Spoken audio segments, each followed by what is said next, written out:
That is not what I expected. Hi, welcome back to my channel. Thank you so much for joining me. If you're new here, my name is Ashley Fabian, aka AshFab, and this is Fab on a Dime, where I share my journey as a frugal diva on a budget. Last month, I decided to try something brand new. I used one cash envelope for one spending category all month, and so today we're gonna crack open this bad boy, unstuff it, and we'll see how I did.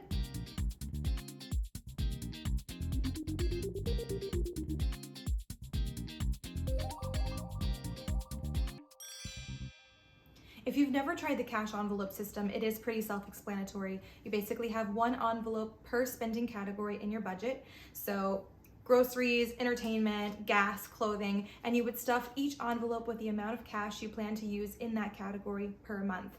The idea behind it is that you can see exactly how much you have left over as you're spending throughout the month, and you're more likely to stick to your budget.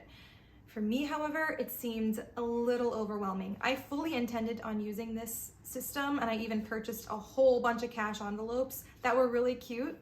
But when I thought about the amount of cash I was gonna have to carry around, the amount of times I would have to go to the ATM, I completely gave up. Instead of jumping into a method that I already knew was going to fail, I decided to take a completely different approach to the cash envelope system. So I used last month as an experiment, and I came up with a way that was easier to stick to and gave me the most success. So I'm gonna share exactly how that went for me so that you can try it for yourself.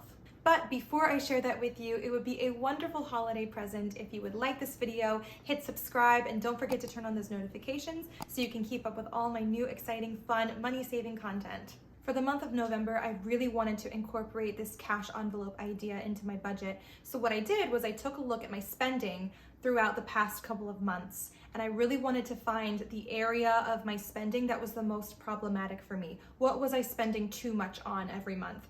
And I noticed very quickly that month to month to month, I was spending way too much on dining, takeout, fast food, eating at restaurants. I am the kind of person, I work 24/7, I'm traveling all the time, and I find it really hard to cook for myself.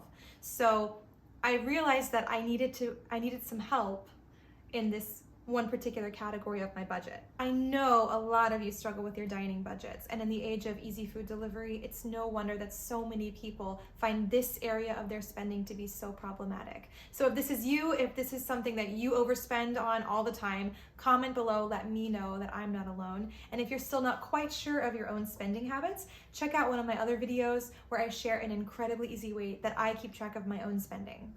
So just for reference, I'm going to confess to you how much I spent on restaurants in the month of October. Spoiler alert, it is a little embarrassing. So for the month of October, I spent a grand total of $232 at restaurants. This is one person. I am in the 80th percentile. That had to change. I decided to take one cash envelope and stuff it with $100 to spend on restaurants for the month of November. And I realized that's $132 less than what I spent the month before, but I was really determined and I thought this was going to help a lot. So I have not looked to see how much is left in this cash envelope, so it's gonna be a surprise for both of us, but I definitely felt way more motivated this month to spend less money on dining out. I cooked a lot more for myself, and I noticed that I didn't even touch those delivery apps at all. Because it's impossible to spend cash on those delivery apps, it completely took them out of my mind, and I didn't spend any money on Uber Eats, Grubhub, none of that. There were no exceptions to my schedule for the month of November. I traveled just as much, I worked just as much, and I did not find it to be as difficult as I thought it would be.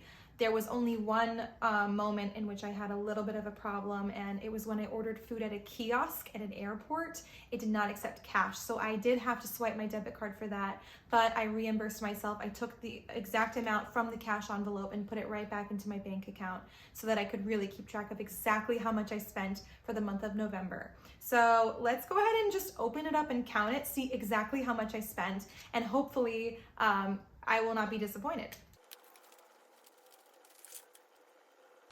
Grand total, $47.82.